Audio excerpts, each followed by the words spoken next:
In the future, the world is a wasteland of sand and ash, all because the downfall of society was brought upon by the callousness of humans. Do yourself a fucking favor and pretend to care. Turn off your cell phone and shut your face, or you might look into the night sky and see this swift hand of vengeance descending upon you, and you wouldn't like that, would you? Ha ha! This is my final fate, my final bellyache.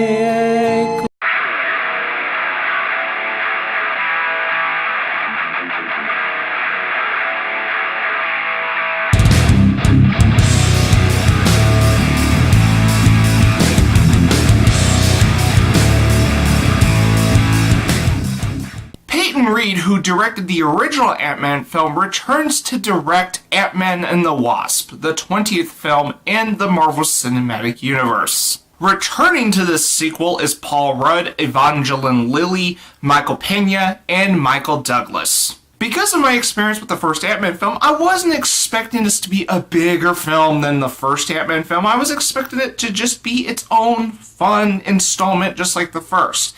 Now, Ant-Man and the Wasp does make some improvements upon the first, even though stuff around those improvements do leave things to be desired. Visually, Ant-Man and the Wasp is just as fun to look at as the first Ant-Man film, even though there are some camera techniques I wish would make a return in Ant-Man and the Wasp, but it's not really that big of a deal for me. But what I can say is that the action scenes are a big improvement than the first Ant-Man film, because the action scenes in Ant-Man and the Wasp are really fun to watch. If you have seen my review of Justice League, remember when I was complaining about the use of slow motion in that film?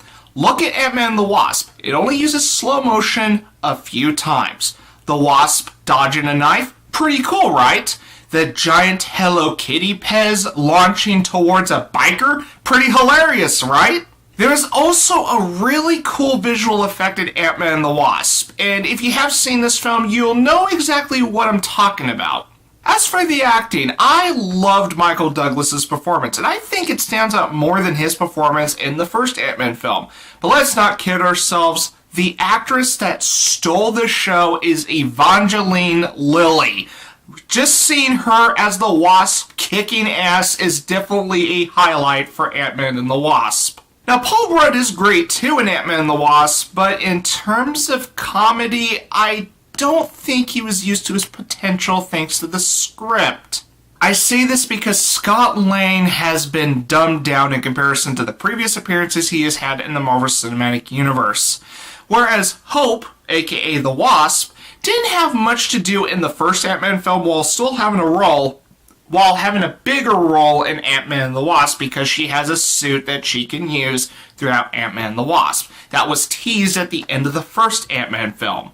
Now, as for Lewis, I was glad to see that he was just as useful as he was in the first Ant-Man film while being a comedic relief. Although his running gag from the first Ant-Man film makes a return here, but just for one scene, but they do drag out this joke for almost 2 minutes. And speaking of comedic relief, one of my issues with Ant-Man and the Wasp is its comedy. And yeah, I've been complaining about the humor in the Marvel Cinematic Universe as of lately.